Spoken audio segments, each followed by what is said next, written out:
ഇവിടെ ഒരു ഭരണകൂടമുണ്ടെങ്കിൽ അവരോടാണ് ചോദിക്കുന്നത്, ഈ പാവപ്പെട്ട മനുഷ്യന്മാർ ഇത്രത്തോളം ആക്ഷേപിച്ചിട്ട് ഇവർക്കെതിരെ നടപടി എടുക്കാനുള്ള ഒരു സംവിധാനം നമുക്കില്ലേ? ഇന്ന് കാണാനിടയായ ഒരു വാർത്തയാണിത്. ഞാൻ എസ് പിന്നെ ആയതുകൊണ്ടും നിങ്ങൾ ദേഹം നല്ല സ്മെല്ലാണ്, അതുകൊണ്ട് നിങ്ങൾ ജോലിക്ക് എടുക്കാൻ പറ്റില്ല എന്നാണ് അവർ പറഞ്ഞത്. ഈ ദുഷിച്ച മനസ്സുള്ള മനുഷ്യ 21-ാം നൂറ്റാണ്ടിലും ജാതിപരമായി ഭയങ്കരമായിട്ട് അധിക്ഷേപിക്കുന്ന ആൾക്കാർ ഇപ്പോഴും ഉണ്ട്. പാണലല്ല പറയണല്ല നീ ഒരു തമ്പുരാനുമല്ല, ആണെങ്കിൽ ഒരു ഈ പാട്ടിലെ ഈ കഥയിലെ തമ്പുരാൻ ഞാനാണ്. എന്ന താഴേക്കിടയിലുള്ള കൂട്ടരുടെ കുട്ടികളെ ഓടിച്ചിട്ട് പിടിച്ചിട്ടാണെങ്കിലും ശരി സ്കൂളിലെത്തിക്കാൻ സന്നദ്ധത പ്രകടിപ്പിക്കുന്ന ടീച്ചർമാരും സന്നദ്ധ പ്രവർത്തകരും ഉണ്ടെന്നിരിക്കെ ഈ കുട്ടികളെ സ്കൂളിൽ വിടാൻ യാതൊരുവിധ താല്പര്യവും കാണിക്കാത്ത ആ കൂട്ടരോട് എനിക്ക് തീർച്ചയായും വിവേചനമുണ്ട്. നമ്പർ 2, ഈ കണ്ട പുഴകളും കുളങ്ങളും കായലുകളും ഉണ്ടെന്നിരിക്കെ ഈ കാലഘട്ടത്തിലും കുളിക്കാതെ നനക്കാതെ ചീഞ്ഞ നാറി നടക്കുന്ന കൂട്ടരോട് എനിക്ക് വിവേചനമുണ്ട്. നമ്പർ 3, വൈകുന്നേരങ്ങളിൽ കാട്ടറം അടിക്കാനുള്ള പൈസ ഉണ്ടാക്കാൻ മാത്രം പണിക്ക് പോകുകയും ഈ കാട്ടറമ്മ വിട്ട് ഗ്ലാസിൽ വെള്ളം തൊടാതെ ഒഴിച്ചടിച്ച് ഇല്ലാത്ത മാടനെ മർദ്ദയന് ആവാഹിച്ച് വീട്ടിൽ ചെന്നിട്ട് അവിടെ ഇരിക്കുന്ന കുടുംബത്തിലെ പെണ്ണുങ്ങളെയും കുട്ടികളെയും തല്ലിക്കൂട്ടുന്ന മലകളോട് എനിക്ക് വിവേചനമുണ്ട്. അതിനും വലിയ കോമഡി, ഇത് പബ്ലിക് ന്യൂസൻസ് ഇത് തടയാനായിട്ട് ചെന്ന അത് തടയാനായിട്ട് ഇവന്മാർക്ക് ഒരു തേമ്പ് വെച്ച് കൊടുത്താൽ നാളെ കള്ളടിക്കാനുള്ള പൈസ നിങ്ങൾ തേമ്പുന്നവന്മാർ കൊടുക്കേണ്ടി വരും. നിയമം മുഖാന്തരം ഇവന്മാരുടെ പല്ലിനും എല്ലിനും നല്ല വിലയാണ്, അതൊരു പ്രിവിലേജാണ് ഇവന്മാരുടെ. നമ്പർ 4, കുടുംബത്തിന്റെ കഴുക്കോൽ ഊരിവിറ്റിട്ടാണെങ്കിൽ ശരി കാലത്ത് മുതൽ ഇതേ പറഞ്ഞ പൂളക്കള്ളം അടിച്ച് കണ്ട പാടത്തും പറമ്പത്തും കലികിലും അണ്ടി ഉണ്ട തൂക്കിയിട്ട് കുത്തിയിരുന്ന് ക്രൂക്കടൈസുമായി നാട്ടുകാരെ വെറുപ്പിക്കുന്ന ഈ കൂട്ടരോട് എനിക്ക് വിവേചനമുണ്ട്. വീണ്ടും ചോദിക്കുകയാണ്, ഇവിടെ ഒരു ഭരണകൂടം ഉണ്ടോ? ഭരണകൂടം പോട്ടെ, ഈ ഈഴവരൊക്കെ ഈ പിന്നോക്ക വിഭാഗക്കാരൊക്കെ ഹിന്ദുക്കളാണല്ലോ. ഉണരണം എന്ന് പറയുന്ന ഏതെങ്കിലും ഒരുത്തൻ, ശശികല ടീച്ചറോ ലക്ഷ്മി കോണോത്തോ പ്രതീഷ് വിശ്വ ആരെങ്കിലും ഇവർക്ക് വേണ്ടി? എടാ, ഈ സ്വന്തം സമുദായത്തിൽപ്പെട്ട ഒരുത്തന്റെ ഒരു പാവപ്പെട്ട പെണ്ണിന്റെ ശരീരത്തു നിന്ന് ദുർഗന്ധം വരുന്നു എന്ന് പറഞ്ഞിട്ട് പോലും, അത്രയും ഇകഴ്ത്തി അധിക്ഷേപിച്ച് സംസാരിച്ചിട്ട് പോലും അവർക്ക് വേണ്ടി സംസാരിക്കാൻ ഒരാളില്ല എന്ന് മാത്രമല്ല, ഇപ്പൊ ഈ സംസാരിച്ചവൻ എന്താ പറഞ്ഞത്?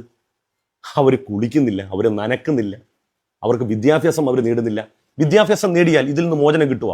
മോചനം കിട്ടുമെങ്കിൽ രഞ്ജിത്ത് സാറ് കളക്ടറേറ്റ് ഉദ്യോഗസ്ഥനാണ്. കേട്ടു നോക്ക് അദ്ദേഹം പറയുന്നത് എന്താണെന്ന്.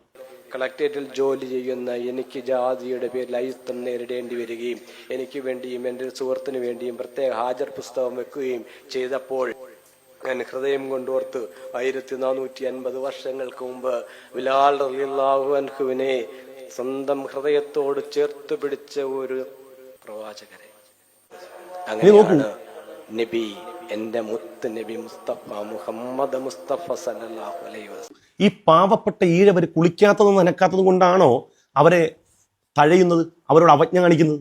അല്ല. അങ്ങനെയാണെങ്കിൽ ഈ വാർത്തകൾ മുഴുവൻ കേട്ടു നോക്ക്. സഹപ്രവർത്തകരിൽ നിന്ന് കടുത്ത ജാതി വിവേചനം നേരിടുന്നുവെന്ന് അട്ടപ്പാടി അഗളി സ്റ്റേഷനിലെ പോലീസ് ഉദ്യോഗസ്ഥൻ. ശബരിമല മേൽശാന്തി നിയമനത്തിൽ ജാതി വിവേചനം. ഈഴവ സമുദായ അംഗമായ ശാന്തിയുടെ അപേക്ഷ തിരുവിതാംകൂർ ദേവസ്വം ബോർഡ് നിരസിച്ചു. മദ്രാസ് IIT-യിൽ ജാതി വിവേചനത്തിന് ഇരയായി Malayali assistant professor. Thrissur medical കോളേജിലെ സെക്യൂരിറ്റി ജീവനക്കാരിക്ക് ജാതി ഭ്രഷ്ട് എന്ന് പരാതി.